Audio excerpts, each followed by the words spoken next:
वैसे जल और अग्नि आदि भी जड़ और दृश्य हैं। इतने से एकता नहीं होती। इनमें वैधम्य भेद कारक अर्थात विरुद्ध धर्म जैसे गंध, रुक्षता, काठिन्य आदि गुण, पृथ्वी और रस, द्रवत्व, कोमलत्वादि धर्म, जल और रूप, दाहकत्वादि धर्म अग्नि के होने से एकता नहीं। जैसे मनुष्य और कीड़ी आंख से देखते, मुख से खाते, पग से चलते हैं, तथापि मनुष्य की आकृति 2 पग और कीड़ी की आकृति अनेक पग आदि भिन्न होने से एकता नहीं होती। वैसे परमेश्वर के अनंत ज्ञान, आनंद, बल, क्रिया, निर्भांतित्व और व्यापकता जीव से और जीव के अल्प ज्ञान, अल्प बल, अल्प स्वरूप, सब भ्रांतित्व और परिच्छिन्नतादि गुण ब्रह्मा से भिन्न होने से जीव और परमेश्वर एक नहीं, क्योंकि इनका स्वरूप भी परमेश्वर अति सूक्ष्म और जीव उससे कुछ स्थूल होने से भिन्न है। प्रश्न, अथोदर मंत्रम कुरुते अथ तस्य भयं भवति, द्वितीयाद्ये भयं भवति। जो ब्रह्मा और जीव में थोड़ा भी भेद करता है उसको भय प्राप्त होता है, क्योंकि दूसरे ही से भय होता है। उत्तर, इसका अर्थ यह नहीं है, किंतु जो जीव परमेश्वर का निषेध व किसी एक देश काल में परिच्छिन्न परमात्मा को माने व उसकी आज्ञा और गुण कर्म स्वभाव से विरुद्ध होवे अथवा किसी दूसरे मनुष्य से बैर करे, उसको भय प्राप्त होता है, क्योंकि द्वितीय बुद्धि अर्थात ईश्वर का मुझसे कुछ संबंध नहीं, तथा किसी मनुष्य से कहें कि तुझको मैं कुछ नहीं समझता, तू मेरा कुछ भी नहीं कर सकता, व किसी की हानि करता और दुख देता जाए, तो उसको संसार में कहते हैं कि देवदत्त, यज्ञदत्त और विष्णुमित्र एक हैं, अर्थात अविरुद्ध हैं। विरोध न रहने से सुख और विरोध से दुख प्राप्त होता है। अच्छा रुको भाई, देखो यहाँ वो जो जीव ब्रह्म की एकता है ना, ब्रह्म सत्यम जगन मिथ्या, उसका भली भांति खंडन कर रहे हैं ऋषि दयानंद सरस्वती। यहाँ वो कह रहे हैं थोड़ा थोड़ा धर्म मिल जाने से एकता नहीं हो जाती है। कोई ये कहे कि भाई कुछ कुछ धर्म जो है जीव और परमेश्वर के मिल जाते हैं, इससे जीव और परमेश्वर एक नहीं हो जाते, क्योंकि बहुत सारे गुण धर्म ऐसे भी हैं जो आपस में नहीं मिलते हैं। जैसे जीव और परमात्मा में ज्ञान जो है वो अलग अलग प्रकार का है। जीवात्मा जो है वो अल्पज्य है और परमात्मा जो है वो सर्वज्ञ है। तो ये दोनों चीजें अलग अलग है। इसी के अलावा बहुत सारी चीजें हैं जिनमें भिन्नता होती है। ऐसे तो जड़ और चेतन में भी कुछ कुछ साधर्म हो सकता है, लेकिन साधर्म हो जाने से वो एक नहीं हो जाते, दोनों चीजें अलग अलग है। जैसे इन्होंने मनुष्य और चींटी का उदाहरण दिया है कि चींटी और मनुष्य जो है दोनों आंख से ही देखते हैं, मुख से ही खाते हैं। इसका मतलब ये नहीं है कि चींटी और मनुष्य एक हो जाएगा। चींटी और मनुष्य में बहुत सारा वैधर्म भी है, और उस वैधर्म के कारण उनमें भेद है। साधर्म के कारण कहीं कहीं एकता दिख सकती, लेकिन वैधर्म के कारण उसमें भिन्नत्व दिखाई देता है। इसलिए परमेश्वर और जीव दोनों ही भिन्न हैं। परमात्मा बहुत सूक्ष्म है, जीव उतना सूक्ष्म नहीं है जितना परमात्मा है। फिर उन्होंने बृहदारण्यक उपनिषद का उदाहरण देकर कहा कि वहां कहा गया है कि अगर कोई ईश्वर वो खुद से अलग माने, यानी ब्रह्म और ईश्वर की एकता को न माने, अलग अलग माने, तो उससे भय उत्पन्न होता है।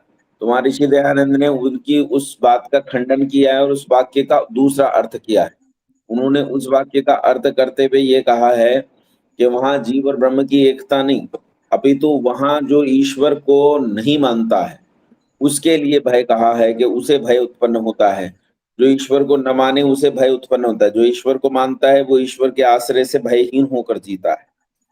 वहां कहा है जो जीव परमेश्वर का निषेध करे या किसी एक देश काल में परिच्छिन्न परमात्मा को माने, यानी जैसे कोई कोई मानते हैं कि मंदिर में परमात्मा रहता है, तो मंदिर में परमात्मा रहता है तो उन्हें उन लोगों को ये लगता है कि केवल यही मुझे ईश्वर की आज्ञा का पालन करना है। जैसे कोई कोई काल में परिच्छिन्न कर लेता है परमात्मा को कि भाई मंगल के दिन अंडा नहीं खाऊंगा, बाकी सारे दिन सब खा जाऊंगा। तो ये काल में परिच्छिन्नता है, और देश में परिच्छिन्नता है कि वो मंदिर में भगवान को मानता है, अन्य जगह पाप करने से नहीं रुकता है, अन्य जगह गड़बड़ी करता रहता है, यहाँ चोरी करेगा वहां चोरी करेगा, यहाँ भ्रष्टाचार करेगा वहां भ्रष्टाचार करेगा, ये सब करता रहता है।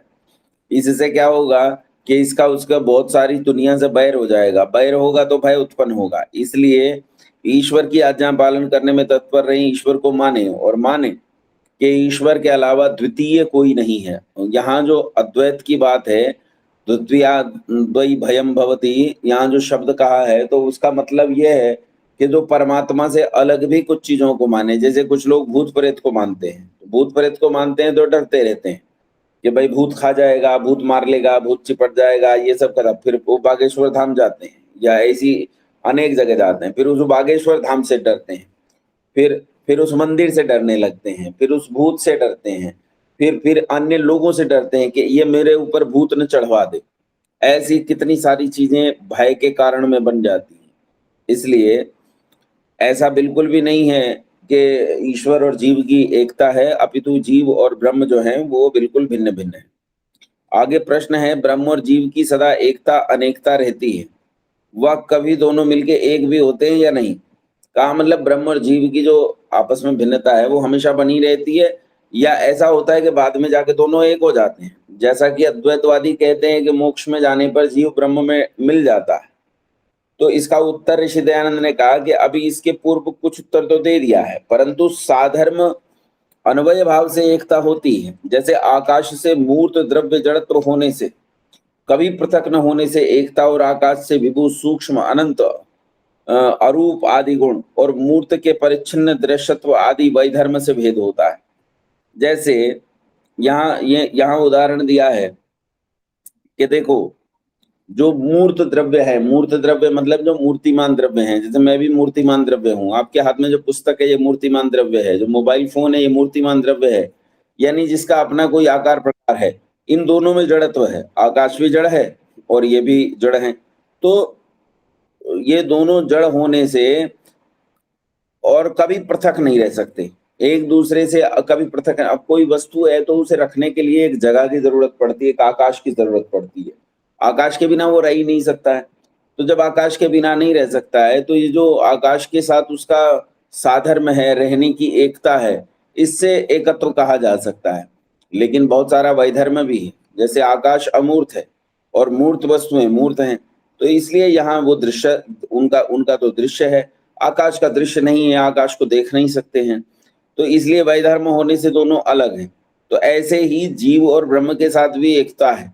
जैसे ज्ञान के संबंध में जीव और ब्रह्म की एकता है, जैसे ईश्वर ज्ञान स्वरूप है और जीव ज्ञान चाहता है, जीव ज्ञान का प्यासा है, तो वहां ज्ञान जहां जितना जानता है जीव, जितना ईश्वर से ज्ञान ले लेता है, उतनी ज्ञान के संबंध में एकता हो जाती है। लेकिन अनेक ऐसे गुण रहते हैं जिनमें एकता नहीं रहती। फिर पढ़ लेते हैं इसे।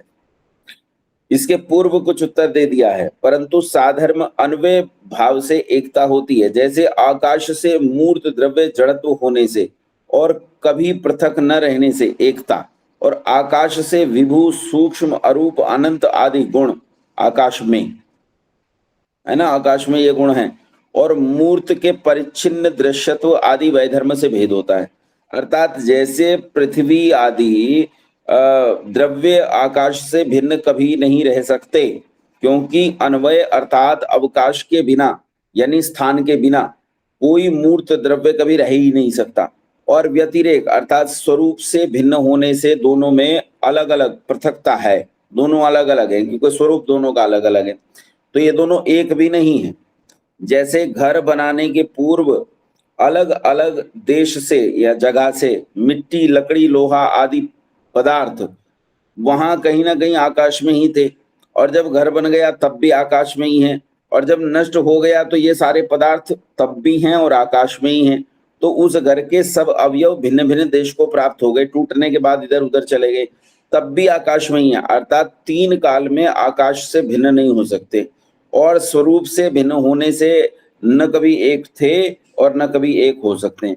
स्वरूप सबका अलग, ईंट मिट्टी पत्थर लकड़ी लोहा सब कहाँ थे? स्पेस में थे, आकाश में थे। मकान बना तो मकान कहाँ है? स्पेस में है, आकाश में है। टूट गया बिखर गया, सब चीजें इधर उधर चली गई तो कहाँ है? स्पेस में है, आकाश में है। तो ये एकत्व है, लेकिन स्वरूप दोनों का अलग अलग है। आकाश का स्वरूप अलग है, इनका स्वरूप अलग है, इसलिए दोनों भिन्न है और हमेशा रहेंगे भी। इसी प्रकार जीव तथा सब संसार के पदार्थ परमेश्वर में व्यापक होने से परमात्मा से तीनों काल में भिन्न और स्वरूप भिन्न होने से कभी एक नहीं होते। यानी जीव और सब संसार के पदार्थ जो हैं परमेश्वर में व्याप्य होने से परमेश्वर में व्याप रहे हैं, परमेश्वर उनमें व्याप रहा है, माफ कीजिए, परमेश्वर उनमें व्याप रहा है, तो परमात्मा से तीनों काल में कभी अलग नहीं हो सकते, दूर नहीं रह सकते। तो ये तो एकता की सूचना है, लेकिन दोनों का स्वरूप भिन्न भिन्न है। ये उनमें वह धर्म है, इससे अलग अलग। आजकल के वेदांतियों की दृष्टि काणे पुरुष के समान अन्वय की ओर पढ़ के व्यतिरेक के भाव से छूट जाती है।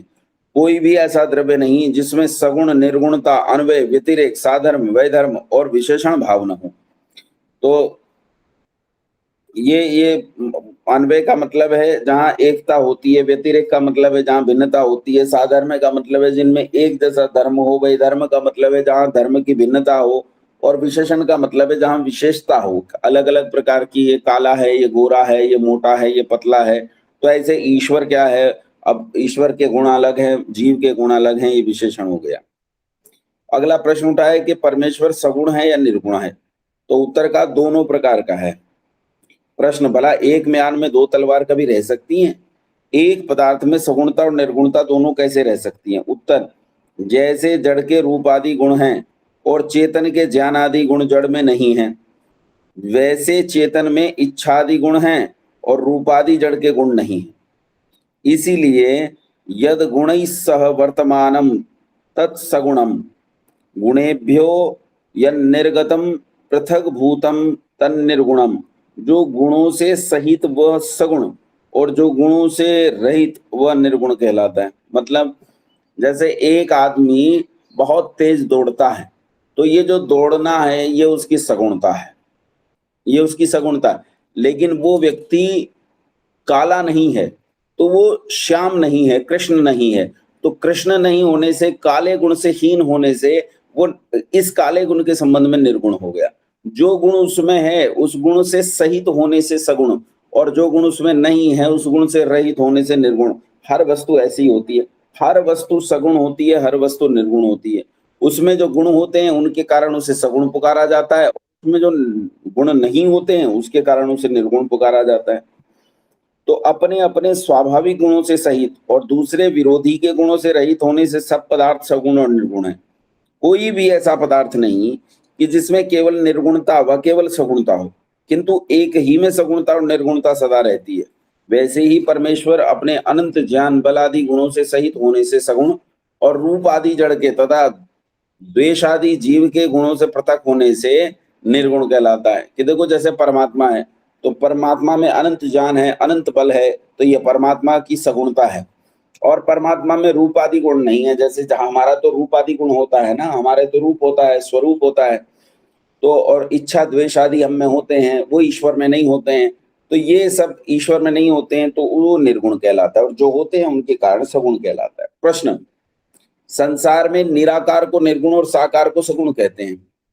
अर्थात जब परमेश्वर जन्म नहीं लेता तब निर्गुण, और जब अवतार लेकर जन्म ले लेता है, साकार हो जाता है, तब सगुण कहलाता है। उत्तर, यह कल्पना केवल अज्ञानी और अविद्वानों की है। जिनको विद्या नहीं होती वे पशु के समान यथावथा बर्दाया करते हैं। जैसे सन्निपात ज्वर युक्त मनुष्य, यानी जब दिमाग को बुखार चढ़ जाता है, पागलपन जैसी स्थिति आ जाती है, तो सन्निपात ज्वर युक्त मनुष्य उल्टा सीधा बकता रहता है। वैसे ही अविद्वानों के कहे व लेख को व्यर्थ समझना चाहिए, यानी मूर्खों के कहे हुई बात को मानना नहीं चाहिए। अर्थात ये जो अवतार लेना है, अवतार लेके मनुष्य बन जाना है, ये सब मूर्खता की बातें हैं, इनमें कोई सच्चाई नहीं है। क्योंकि जो लोग ये कहते हैं कि विष्णु अवतार लेकर राम हो गए और राम आए इसलिए कि उन्हें रावण को मारना था, तो रावण को मारने के लिए इतना बड़ा प्रपंच करने की जरूरत नहीं थी। सर्वव्यापक परमात्मा रावण के भीतर उपस्थित था, वहीं से उसका मर्म छेदन करके उसे मार डालता। क्या जरूरत थी इतनी बड़ी लीला करने की? ये बिना मतलब की बातें हैं, इनमें कोई सच्चाई नहीं। ये लोगों की अपनी बनाई हुई कहानियां हैं। राम जी हमारे महापुरुष थे, हमारे पिता थे, और राम जी जैसा व्यक्ति इस संसार में न्यून ही हुए हैं, उनके जैसा तो कोई हुआ ही नहीं है। लाखों सालों में तो कोई दिखाई नहीं देता है जो राम जी के समान नायक के तौर पे उभरा हो। हाँ, अलग अलग प्रकार से अलग अलग योग्यताओं में कुछ नायक ऐसे हैं जो राम जी के तुलना में अलग प्रकार से जिन्होंने काम किया। कृष्ण एक अलग प्रकार के नायक के रूप में उठे, चाणक्य एक अलग प्रकार के नायक के रूप में उठे, दयानंद एक अलग प्रकार के नायक के रूप में उठे, और राम एक अलग प्रकार के नायक के रूप में उठे। सबका नायकत्व भी अलग है। किसकी लड़ाई क्या थी, किस काल में उसने कौन सी लड़ाई लड़ी, ये उसकी अपनी लड़ाई है और उसके आधार पर उसका महापुरुषत्व तय होता है। जैसे मान लो पंडित राम प्रसाद बिस्मिल हैं, वो इस देश के लिए लड़े और फांसी चढ़ गए, फांसी चढ़कर मर गए। अब पंडित राम प्रसाद बिस्मिल के समय में कुछ समस्याएं थी, जिन समस्याओं के खिलाफ पंडित राम प्रसाद बिस्मिल लड़े, तो उनकी अपनी लड़ाई थी, उनकी अपनी लड़ाई का एक तरीका था। लेकिन मैं सोचूं कि आज मैं पंडित राम प्रसाद बिस्मिल की समस्याओं से लड़ूंगा, तो भाई वे समस्याएं ही नहीं है, तेरी अलग समस्याएं हैं और तुझे उन अलग समस्याओं के साथ लड़ना पड़ेगा। तेरी समस्या अलग है, तू अपने काल के साथ लड़, अपने काल की समस्याओं के साथ लड़। तो बिस्मिल और राम के काल की समस्याओं के साथ नहीं लड़ सकता, इसलिए सबका नायकत्व भी अलग अलग है। तो राम और कृष्ण जो हैं वो हमारे पिता थे, हमारे जैसे मनुष्य थे। हाँ, हमसे बहुत विलक्षण थे, हमारी योग्यता उनके बराबर नहीं जाती है, अभी नहीं जाती, हो सकता है चली जाए, लेकिन वो परमात्मा नहीं थे। अगला प्रश्न है, परमेश्वर रागी है व विरक्त है? तो उत्तर दोनों में नहीं है, क्योंकि राग अपने से भिन्न उत्तम पदार्थों में होता है, तो परमात्मा से उत्तम पदार्थ कोई है ही नहीं, और उनमें राग का भी संभव नहीं, क्योंकि वो सारे पदार्थ परमात्मा में ही तो हैं। जो प्राप्त को छोड़ देवे उसको विरक्त कहते हैं। तो ईश्वर को कोई ऐसी वस्तु नहीं है जो ईश्वर को छोड़ दे, या ईश्वर किसी वस्तु को छोड़ दे। ईश्वर सर्वव्यापक है, चीजों में ही उनमें व्यापक है, तो परमात्मा उनसे अपने आप को कभी पृथक नहीं कर सकता, क्योंकि उसका गुण सर्वव्यापकता का है, इसलिए वो उन पदार्थों को कभी छोड़ नहीं सकता है। तो ना तो परमात्मा विरक्त है और ना तो परमात्मा रागी है। ईश्वर में इच्छा है या नहीं, वैसी इच्छा नहीं है जैसी तुम सोचते हो, क्योंकि इच्छा भी अप्राप्त उत्तम, और जिसकी प्राप्ति से सुख विशेष होवे, तो ईश्वर में इच्छा हो सके, न उससे कोई अप्राप्त पदार्थ, न उससे कोई उत्तम और पूर्ण और सुख युक्त होने से सुख की अभिलाषा भी नहीं। देखो, जैसे हमें कोई चीज नहीं मिली होती तो हम उस चीज की इच्छा करते हैं। मान लीजिए मुझे, मेरे पास साइकिल नहीं है और मैं चाहता हूं कि मुझे साइकिल मिल जाए, ये इच्छा है। अप्राप्त है साइकिल, तो प्राप्त करने की इच्छा बनी रहती है। लेकिन ऐसी कोई पदार्थ संसार में उपस्थित नहीं है जो परमात्मा से उत्तम हो। अब मुझसे उत्तम बहुत सारे पदार्थ हैं जो मैं चाहता हूँ। अब मान लीजिए मेरे घर में पंखा लगा है, भयंकर गर्मी है, सहन नहीं हो रहा है, तो मैं एसी चाहता हूँ। तो ये जो चाहना है एसी की, ये इच्छा है, क्योंकि मेरे पास जो पदार्थ है उस पदार्थ से उत्तम पदार्थ मुझे दिख रहा है और मैं उस उत्तम पदार्थ को चाहता हूँ। लेकिन परमात्मा के पास ऐसा कोई पदार्थ नहीं है जो न हो और वो उसकी प्राप्ति चाहे, तो इसलिए ईश्वर में इच्छा नहीं है। तो फिर ईश्वर की इच्छा क्या है? तो यहाँ कहा कि इसलिए ईश्वर में इच्छा का तो संभव नहीं है, किंतु ईक्षण अर्थात सब प्रकार की विद्या का दर्शन और सब सृष्टि का करना कहता है, वह ईक्षण है, और इत्यादि संक्षिप्त विषयों से सज्जन लोग विस्तरण कर लेंगे। अर्थात परमात्मा का जो स्वभाव है वही उसकी इच्छा है। कुछ लोग कहते हैं, इसका कोई प्रमाण नहीं है, लेकिन कुछ लोग कहते हैं जब ऋषि दयानंद का देहांत हुआ तो देहांत के समय ऋषि दयानंद ने कहा कि हे परमेश्वर, तूने बहुत अच्छी लीला की और तेरी इच्छा पूर्ण हो। तो जब उन्होंने ये कहा कि ईश्वर तेरी इच्छा पूर्ण हो, तो ईश्वर में इच्छा को ऋषि दयानंद मानते थे। पहली तो बात यह है, इस बात का कोई प्रमाण नहीं है कि ऋषि दयानंद ने ऐसा कहा। लेकिन अगर इस वाक्य को मान भी लिया जाए कि ऋषि दयानंद ने ऐसा कहा, तो इच्छा का अर्थ, ईश्वर की इच्छा का अर्थ स्वभाव है। जो ईश्वर का स्वभाव है वही ईश्वर की इच्छा है। जो ईश्वर का न्याय है वही ईश्वर की इच्छा है। उसका न्याय, उसका स्वभाव ही उसकी इच्छा कही जा सकती है आपके समझने के दृष्टिकोण से। लेकिन परमात्मा में इच्छा नहीं होती है। अब संक्षेप से ईश्वर का विषय लिखकर वेद का विषय लिखेंगे। पढ़िए बहन जी। बबीता जी। जी। यस्माद् ऋचो अपात अप, अपातक्षण यजुरस्माद् पाकक्षण सामानि यस्य लोमान्यथ वांगिरसो मुखम स्कंभतम भंतम ब्रूहि कतमः स्विदेवः सह। जिस परमात्मा में ऋग्वेद, यजुर्वेद, सामवेद और अथर्ववेद प्रकाशित हुए हैं, वह कौन सा देव है? इसका उत्तर, जो सबको उत्पन्न करके धारण कर रहा है वह परमात्मा है। स्वयंभू यथार्थयतोत्थान व्यद दाक्षा स्तोतिभ्य समाभ्य। जो स्वयंभू सर्वव्यापक शुद्ध सनातन निराकार परमेश्वर है, वह सनातन जीव रूप प्रजा के कल्याणार्थ यथावत रीति पूर्वक वेद द्वारा सब विधाओं का उपदेश करता है। कृष्ण, परमेश्वर को आप निराकार मानते हो व साकार? उत्तर, निराकार मानते हैं। प्रश्न, जब निराकार है तो वेद विद्या का उपदेश बिना मुख के वर्णोच्चारण कैसे हो सका होगा? क्योंकि वर्णों के उच्चारण में तालवादी स्थान जिह्वा का प्रयत्न अवश्य होना चाहिए।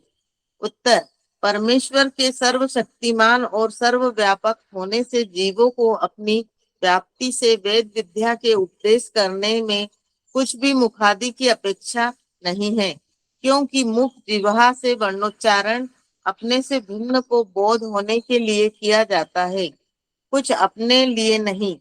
क्योंकि मुख जिह्वा के व्यापार करे बिना ही मन में अनेक व्यवहारों का विचार और शब्दोच्चारण होता रहता है। कानों को अंगुलियों से मूंद देखो, सुनो कि बिना मुख जिह्वा तालवादी स्थानों के कैसे कैसे शब्द हो रहे हैं। वैसे जीवों को अंतर्यामी रूप से उपदेश किया है, किंतु केवल दूसरों को समझाने के लिए उच्चारण करने की आवश्यकता है। जब परमेश्वर निराकार सर्वव्यापक है तो अपनी अखिल वेद विद्या का उपदेश जीवस्थ स्वरूप से जीवात्मा में प्रकाशित कर देता है। फिर वह मनुष्य अपने मुख से उच्चारण करके दूसरों को सुनाता है। इसलिए ईश्वर में यह दोष नहीं आ सकता है। ठीक है, इसे समझ लेते हैं। यहाँ उन्होंने कहा है कि जिस परमात्मा ने ऋग्वेद, यजुर्वेद, सामवेद और अथर्ववेद प्रकाशित किए हैं वह कौन सा देव है? उत्तर, जो सबको उत्पन्न करके धारण कर रहा है वह परमात्मा है। जो स्वयंभू सर्वव्यापक शुद्ध सनातन निराकार परमेश्वर है, वह सनातन जीव रूप प्रजा के कल्याणार्थ यथावत रीति पूर्वक वेद द्वारा सब विद्याओं का उपदेश करता है। तो प्रश्न है कि परमेश्वर को आप निराकार मानते हो या साकार? तो कहा निराकार मानते हैं। जब निराकार है तो वेद विद्या का उपदेश बिना मुख के वर्णोच्चारण के कैसे हो सकता है? क्योंकि वर्णों के उच्चारण में तालवादी स्थान जिह्वा का प्रयत्न अवश्य होना चाहिए। जब छात्र पढ़ना शुरू करता है, मनुष्य जब पढ़ना शुरू करता है तो सबसे पहले वर्णोच्चारण शिक्षा सीखता है, और उस वर्णोच्चारण शिक्षा में उसे बताया जाता है कि कैसे जो बोल रहा है अक्षर, उन अक्षरों का प्रयत्न कैसा है, उसमें वायु का प्रहार कैसा है, उसे बोलना किस स्थान से, मूर्धा से बोलेगा, तालु से बोलेगा, कंठ से बोलेगा, है ना? वो क्या होता है, जैसे क ख ग घ तो ये कंठीय स्वर हो गए, तो जैसे श तालव्य हो गया, और स जो है दंत्य सकार हो गया, जिसे आप छोटा स बड़ा श कहते हैं, या फिर श जो है मूर्धन्य शकार हो गया। तो ये अलग अलग प्रकार के जो अक्षर हैं, उन अक्षरों के लिए मुख की जरूरत पड़ेगी, जीभ की जरूरत पड़ेगी, कंठ की और तालु की जरूरत पड़ेगी। इनके बिना अक्षरों का उच्चारण नहीं हो सकता, और जब अक्षरों का उच्चारण नहीं हो सकता तो परमात्मा ने वेद का ज्ञान बिना बोले, उसके पास तो शरीर नहीं है आपके हिसाब से, और जब शरीर नहीं है तो बिना बोले कैसे परमात्मा ऐसा कर सकता है? और जब मुख नहीं है तो फिर निराकार हो सकता है, लेकिन मुख है तभी तो उपदेश कर पाएगा, और मुख है तो वो साकार होगा, उसका अपना शरीर होगा। इसलिए तुम्हारी बात गलत है, उसका कहना ये है, उसका प्रश्न है, उसकी शंका है। तो ऋषि दयानंद कहते हैं, भैया दूसरे को बताने के लिए उपदेश किया जाता है, खुद को बताने के लिए थोड़े मुख से बोलने की जरूरत होती है। जैसे मैं आप लोगों से कहता हूँ, यहाँ ऋषि दयानंद के उदाहरण जिन्हें व्यवहारिक रूप में हम करके देखेंगे। ऋषि दयानंद कह रहे हैं अपने साथ बात करने के लिए शब्दों की जरूरत नहीं होती। अच्छा ये बताओ, हम लोग जब चुप बैठे रहते हैं और मन में कुछ कुछ विचार चलता रहता है, हैं? मन मन में तो हम यूक्रेन और रशिया में से एक को खत्म कर देते हैं, अमेरिका के राष्ट्रपति हो जाते हैं, अमेरिका की अर्थव्यवस्था पर विचार करने लगते हैं, अब भारत में क्या हो रहा है, नरेंद्र मोदी को अकल बताने लगते हैं। वो सब हमारे मन में चल रहा होता है। वहां शब्द उठते हैं कि नहीं उठते हैं? शब्द तो उठ रहे हैं, लेकिन हमें मुख की जरूरत नहीं पड़ रही है उसे। और वैसे भी आप अगर अपने कान पर दोनों उंगलियां लगाकर बंद कर लें, कानों को टाइट बंद कर लें ताकि आपको बाहर का कोई शब्द सुनाई ना दे, तो आपको अपने अंदर ही एक भयंकर शोर सुनाई देगा। अगर कानों को बंद कर लेंगे तो आपको अपने अंदर एक ऐसा शोर सुनाई देगा जैसे हाईवे पर भयंकर गाड़ियां चल रही हों और उनका शोर सुनाई देता है। तो बिना बोले ही इतने सारे शब्द आपके भीतर उठ रहे हैं। जैसे वो शब्द उठ रहे हैं, ऐसे ही परमात्मा आपके भीतर वेद के शब्दों को उठाता है और आप सुन लेते हो।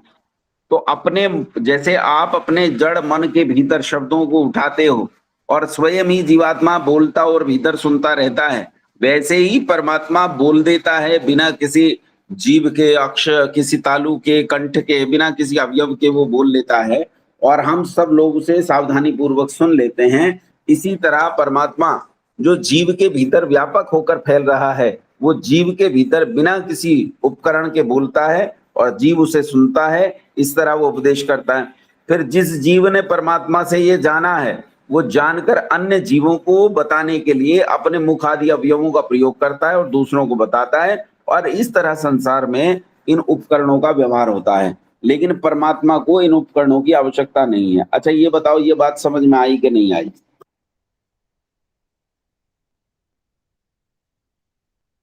ओम। नमस्ते आचार्य जी। आ आ गई। गई मुझे तो बहुत अच्छे से। हाँ आ गई आ आचार्य गई जी। आचार्य जी। हाँ, ये प्रश्न बहुत उठाते हैं लोग, तो इसलिए ये प्रश्न समझ में आना चाहिए। हालांकि कुछ है नहीं इसमें, आप भी थोड़ा दिमाग लगाओ तो समझ में आ जाएगा, क्योंकि अब तो ऋषि दयानंद सरल कर दिया हमारे लिए रास्ता। अगला प्रश्न, किनके आत्मा में कब वेदों का प्रकाश किया है? तो अग्निर्वा ऋग्वेदो जायते वायुर यजुर्वेद सूर्यात सामवेद। प्रथम सृष्टि की आदि में परमात्मा ने अग्नि, वायु, आदित्य और अंगिरा, इन चार ऋषियों के आत्मा में एक एक वेद का प्रकाश किया। यो वै ब्रह्मांडम विद्धाति पूर्व यो वै वेदांश प्रहिणोति तस्मै। यह उपनिषद का वचन है। इस वचन से ब्रह्मा जी के हृदय में वेदों का उपदेश किया है। और अग्नि आदि ऋषियों के आत्मा में तुमने क्यों कहा? उत्तर, ब्रह्मा के आत्मा में अग्नि आदि द्वारा स्थापित किया गया वेद। देखो मनु ने क्या कहा है, अग्नि वायुर विभ्यस्तु त्रयम ब्रह्म सनातनम दुदोह यज्ञ सिद्ध्यर्थम ऋग यजु साम लक्षणम। जिस परमात्मा ने आदि सृष्टि में मनुष्यों को उत्पन्न करके अग्नि, वायु, आदित्य, अंगिरा आदि चारों ऋषियों के द्वारा चारों वेद ब्रह्मा को प्राप्त कराए, और उस ब्रह्मा ने अग्नि, वायु, आदित्य और अंगिरा से ऋग, यजु, साम और अथर्व को ग्रहण करके संसार के सब लोगों के बीच में उस वेद का प्रकाश किया। यानी इसका क्रम यह है कि परमात्मा ने अग्नि, वायु, आदित्य, अंगिरा को वेद दिया, और अग्नि, वायु, आदित्य और अंगिरा के बाद ये वेद पहुंचा ब्रह्मा के पास, और ब्रह्मा ने इसे संसार के अन्य लोगों को पढ़ाया। अच्छा, यहाँ एक प्रश्न है जो मैं खड़ा करता हूं और मुझे उत्तर देना। ये अग्नि, वायु, आदित्य, अंगिरा को वेद कैसे मिला? अर्चना बहन बताओ कैसे मिला? वो इन ऋषियों के अंतःकरण में परमात्मा ने ये वेद की विद्या प्रकाशित की, एक एक वेद की विद्या प्रकाशित की। और स्पष्ट करता हूं प्रश्न को। अमैथुनी सृष्टि हुई, संसार उत्पन्न हुआ, और पृथ्वी से मनुष्य युवावस्था में उत्पन्न हुए। युवावस्था में कई हजार मनुष्य पृथ्वी से बाहर निकले, उत्पन्न हुए। अब उत्पन्न होने के बाद जब वो यहाँ विचर रहे थे सारे संसार में, उस समय वेद मनुष्य अग्नि, वायु, आदित्य, अंगिरा लेकर पैदा हुए, या आने के बाद वो समाधिस्थ हुए और उन्होंने प्रयास किया, पुरुषार्थ किया, तब जाकर उन्हें वेद मिला? ये कैसे? हाँ, समाधि अवस्था में उनको ईश्वर ने, जब समाधि अवस्था में सबका अंतःकरण पवित्र हो जाता है तो उनके अंदर जो थोड़े बहुत दुर्गुण होते हैं वो मतलब वो हो जाते हैं, तिरोहित हो जाते हैं। तो ईश्वर ने उनके हृदय में, क्योंकि ईश्वर सर्वव्यापक है तो उनके हृदयों में भी था, और चूंकि वो सबसे अधिक पवित्र आत्मा थे, अतः नहीं ईश्वर अभी, ने। अच्छा अभी पैदा हुए हैं, किसी ने सिखाया नहीं, कुछ भी कोई सिखाने वाला है ही नहीं, संसार ही नहीं है, तो उन्हें समाधि लगाना किसने बताया? आचार्य जी पहले से ही लेके उत्पन्न हुए, क्योंकि अर्चना जो बहन जवाब योग्य दो इस थे बात उन्हीं का। को दे के उनके भेजा। ना उनके जो उत्तम वो थे, क्योंकि जो अमैथुनी सृष्टि में जो मनुष्य उत्पन्न हुए वे उनके कर्म इतने पवित्र थे पिछले, कि उनके मतलब अंदर ऐसी बीजांकुरवत कुछ संस्कार थे कि वो मतलब स्वतः ही उनके अंदर एक भावना हुई कि हम बैठें और मतलब ईश्वर का ध्यान करें। मतलब ईश्वर को वैसे वो जानते नहीं थे, लेकिन जब ईश्वर ने उनको जनाया तब वो जाने ईश्वर को, और ये वेद विद्या भी ईश्वर के जनाने से उनको प्राप्त हुई। तो मतलब उनके उत्पन्न होने के साथ वेद उन्हें मिला, या उत्पन्न होने के बाद कुछ समय लगा, 2 4 6 साल? हाँ, कुछ वर्ष तो लगे ही होंगे, मुझे ऐसा अनुमान है, मुझे ज्यादा नहीं मालूम है। आचार्य अच्छा देखो, जी हाँ आचार्य जी नमस्ते। नमस्ते मेरा बहन जी। मेरा मानना तो ये है कि उनको साथ ही मिला। जैसे कुछ किसी छोटे बच्चे को कई भाषाओं का ज्ञान भी होता है, और मतलब धारा प्रवाह संस्कृत भी बोल लेते हैं 6 साल के 5 साल के बच्चे। हाँ तो ऐसा लगता है कि मुझे कि ये जैसे शुरू से ही उनके अंतःकरण में जैसे ज्ञान भर दिया। हाँ, सविता बहन क्या कह रही थी? आचार्य जी मुझे ऐसा सविता, लगता है कि पहले ही ज्ञान मिला आचार्य जी, पहले ही उत्पन्न मिला? हुए ज्ञान लेके, ईश्वर का ज्ञान लेके मतलब उत्पन्न हुए। अजय ज्ञान लेके ही उत्पन्न हुए हैं। अच्छा देखो, इसमें ऐसा है कि 2 प्रकार का ज्ञान होता है। एक नैमित्तिक ज्ञान होता है जो सिखाने से आता है, एक स्वाभाविक ज्ञान होता है जो जन्म के साथ आता है। जैसे मैं अभी देख रहा था, मेरे घर में वो बहन को एक बेटा पैदा हुआ है, तो मैं एक चीज देख रहा था कि वो रो रहा है, इतना रो रहा है, इतना रो रहा है। सबने उसे गोद में लिया, सब खिला रहे हैं, लेके घूम रहे हैं, मतलब जो प्रयास हो सकते हैं उन प्रयासों को कर रहे हैं, मैक्सिमम प्रयासों को, कि वो चुप हो जाए। अरे चुप नहीं हो रहा। अचानक मेरी बहन ने जैसे ही उस बच्चे को हाथ लगा, अचानक चुप हो गया, बिल्कुल चुप। उसने हाथ हटाया, फिर रोने लगा। फिर मैंने हाथ लगाया, लेकिन रोता रहा। दूसरों ने हाथ लगाया, वो रोता रहा। फिर मेरी बहन ने हाथ लगाया, फिर चुप हो गया। यानी वो छोटा बच्चा है, आंख भी नहीं खोलता है, देख भी नहीं रहा है, किसी को पहचानता भी नहीं है, लेकिन कमाल की बात है वो माँ का स्पर्श पहचानता है, वो माँ की गंध पहचानता है। तो ये जो ज्ञान है जो बिना सिखाए मनुष्य में होता है, इसे स्वाभाविक ज्ञान कहते हैं, जो स्वभाव के साथ। जैसे गाय का बछड़ा है, अब गाय ने बछड़े को जन्मा, बछड़े ने खड़ा होना सीखा, उठाओ ले जाओ नदी में डाल दो, तैरने लगता है। किसने तैरना सिखाया इसे? कौन से तैराकी स्विमिंग पूल में कंपटीशन में हम इसे लेकर गए जहां हमने इसकी ट्रेनिंग कराई? कहीं नहीं, ये तैरना जानता है। सिंह का बालक है, वो शिकार करना जानता है ना? तो ये सारी चीजें ऐसी हैं जो स्वभाव के साथ उन्हें मिलती हैं, तो इन्हें स्वाभाविक ज्ञान कहते हैं। एक नैमित्तिक ज्ञान होता है जो सिखाने पर आता है, जब तक उन्हें सिखाया ना जाए तब तक नहीं आता है। और मनुष्य में स्वाभाविक ज्ञान 9 के बराबर होता है। मनुष्य में अधिकांश ज्ञान जो है वो नैमित्तिक ज्ञान होता है। यानी मनुष्य का बालक बिना सिखाए कुछ नहीं सीखता है। नमस्ते करना, राम राम करना भी लोग सिखाते हैं। कितना बड़ा हो गया, इतना बड़ा हो गया, राधे राधे कर, राम राम कर, ऐसा ऐसा करके लोग उसे सिखाते हैं। तो मनुष्य के बालक को सब कुछ सिखाना पड़ता है। अब यहाँ जो अग्निवायु और आदित्य अंगिरा हैं, इसके संबंध में विद्वानों के 2 मत हैं। कुछ विद्वान तो ये मानते हैं कि वो आए, फिर वो समाधिस्थ हुए, समाधिस्थ होते तक वर्षों तक उन्होंने समाधियां लगाई, उस समाधि से परमात्मा ने उनके हृदय में वेद ज्ञान का प्रकाश किया, और फिर उस वेद ज्ञान से प्रकाशित हृदय से उन ऋषियों ने ऋषि ब्रह्मा को यह ज्ञान दिया। ब्रह्मा ने संसार के अन्य मनुष्यों को यह ज्ञान दिया, और इस तरह से संसार को वेद ज्ञान मिला। लेकिन मुझे जो दूसरा मत है, मुझे वो ज्यादा अच्छा लगता है, ज्यादा तार्किक लगता है, कि जैसे बालक कुछ स्वाभाविक ज्ञान के साथ उत्पन्न होता है, वैसे ही अग्नि, वायु और आदित्य अंगिरा, ये 4 ऋषि परमात्मा की सृष्टि में उस स्वाभाविक वेद ज्ञान के साथ उत्पन्न हुए। यानी परमात्मा ने उन्हें यह वेद ज्ञान स्वाभाविक तौर पर दिया, ऐसा मैं मानता हूं। इसके लिए उन्होंने अलग से बैठकर समाधि नहीं लगाई। हाँ, समाधि उन्होंने लगाई क्योंकि वो वेद ज्ञान से संपन्न थे, तब उन्होंने समाधि लगाई। उनके पास कुछ था ही नहीं तो समाधि कैसे लगाते? तो ये दोनों बातें हैं, दोनों बातें विद्वान लोग कहते हैं, दोनों के अपने अपने तर्क हैं। यहाँ जो थोड़ा सा एक चीज थी वो मैंने आपके बीच में रख दी है ताकि आप भी इस पर आगे विचार करते रहें, है ना। किसी को आचार्य जी, जो अगर स्वाभाविक ज्ञान ना होता तो समाधि कैसे लगाते फिर वो?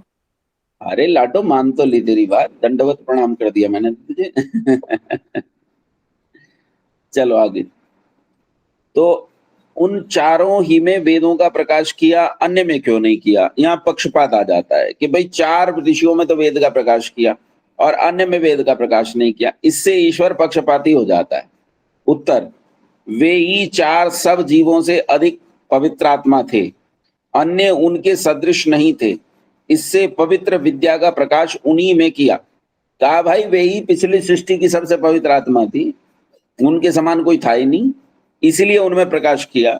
जो जैसे कर्म करके आएगा वैसा ही तो फल मिलेगा, इसलिए यहाँ कोई पक्षपात नहीं है। दूसरे मनुष्यों के ऐसे कर्म नहीं थे कि उन्हें वेद दिया जा सके, पूर्व जन्मों में ऐसे कर्म किए ही नहीं कि उन्हें वेद दिया जा सकता। प्रश्न, किसी देश भाषा में प्रकाश न करके संस्कृत में क्यों किया? ये भी पक्षपात हो गया। भाई इतनी सारी भाषाएं हैं, स्पेनिश है, फ्रेंच है, पश्तो है, हिब्रू है, कन्नड़ है, मलयालम है, तेलुगु है, तमिल है, सिंगली है, नेपाली है, कितनी भाषाएं दुनिया में हैं। इन सारी भाषाओं में से किसी में वेद का प्रकाश नहीं किया, या फिर ऐसा करता सारी भाषाओं में कर देता वेद का प्रकाश, तो संस्कृत में ही क्यों किया? ये तो पक्षपात हो गया। आचार्य जी, तो सृष्टि कहा, के आरंभ में ये सारी भाषाएं थी। हाँ हाँ, वो उत्तर दे रहे हैं ऋषि दयानंद। तो कह रहे जो किसी देश भाषा का प्रकाश करता तो ईश्वर पक्षपाती हो जाता, क्योंकि किसी देश की भाषा में प्रकाश करता तो उनको सगमता होती जिनके देश की भाषा होती, और विदेशियों को कठिनता हो जाती वेद को पढ़ने में, इसलिए संस्कृत में ही प्रकाश किया, जो दुनिया में किसी देश की भाषा नहीं है और वेद भाषा है और अन्य सब भाषाओं का कारण भी है। संस्कृत संसार के सारे मनुष्यों के लिए एक समान भाषा है, सबको उसे सीखने में एक समान परिश्रम करना पड़ता है।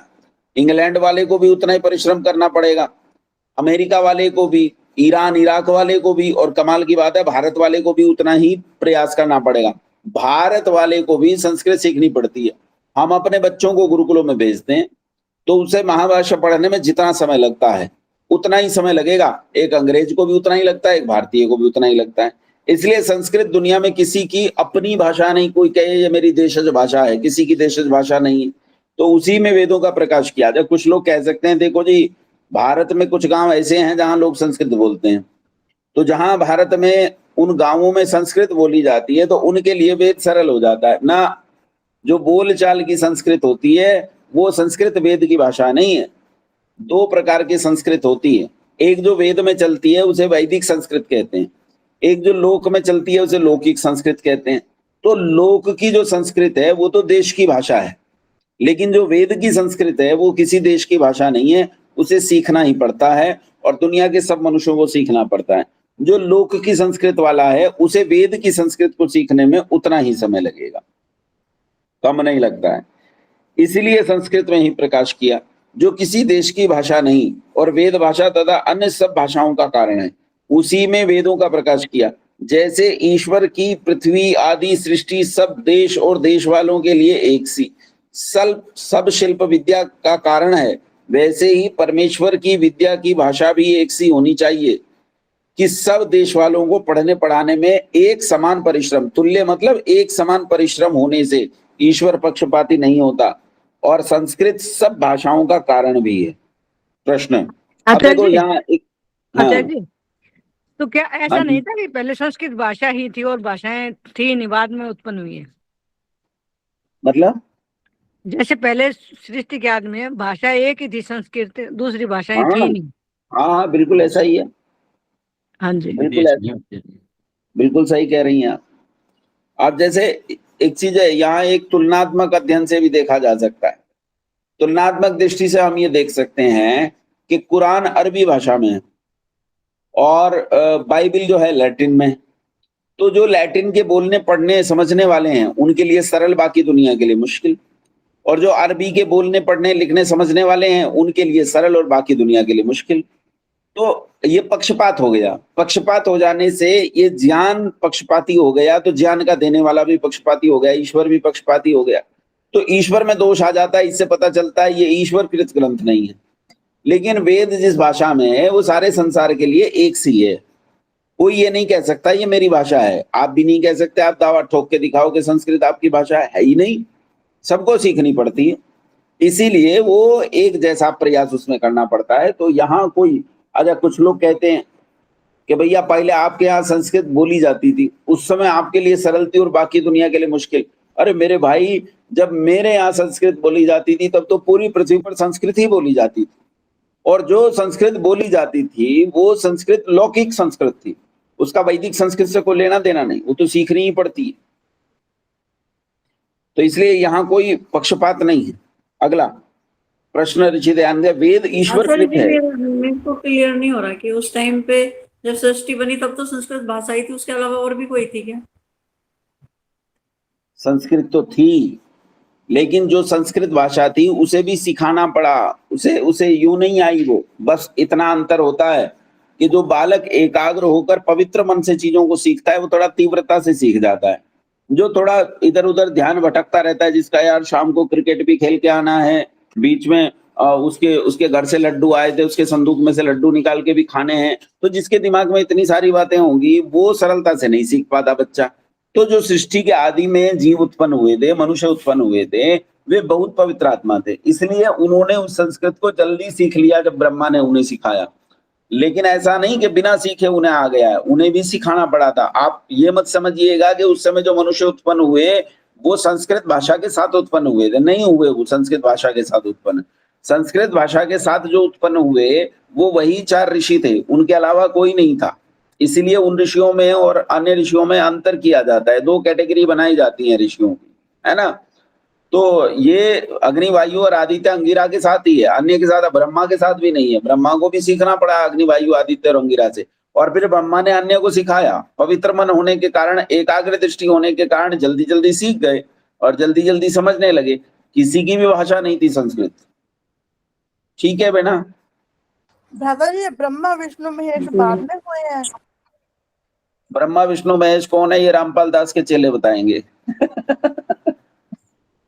वो यही प्रश्न पूछते हैं, मेरे पास बहुत फोन आते हैं, बोले जी ब्रह्मा विष्णु महेश कौन है। मैंने कहा भैया मुझे पता नहीं है बिल्कुल भी, तू रामपाल दास से पूछ ले, वो जेल में पड़ा है, एक हत्या करके तू भी जेल में चला जा, उसी से पूछ ले। ब्रह्मा विष्णु महेश परमात्मा ही के नाम है। पालन करने से परमात्मा का नाम विष्णु हो जाता है, व्यापक होने से उसका नाम ब्रह्मा है, बड़ा होने से उसका नाम महेश है। एक ही परमात्मा के बहुत सारे नाम हैं और उन्हीं नामों में से 3 नाम ये भी है। ठीक है। ये आचार्य जी, वो ब्रह्मा तो अलग है जिनको वेद का ज्ञान हुआ। वो तो मनुष्य थे। अब इसका मतलब, अब मेरे यहाँ एक दादा हैं ईश्वर चंद्र, इसका मतलब ये थोड़े वो ईश्वर हो जाएंगे, ये तो आप भी जानते हैं।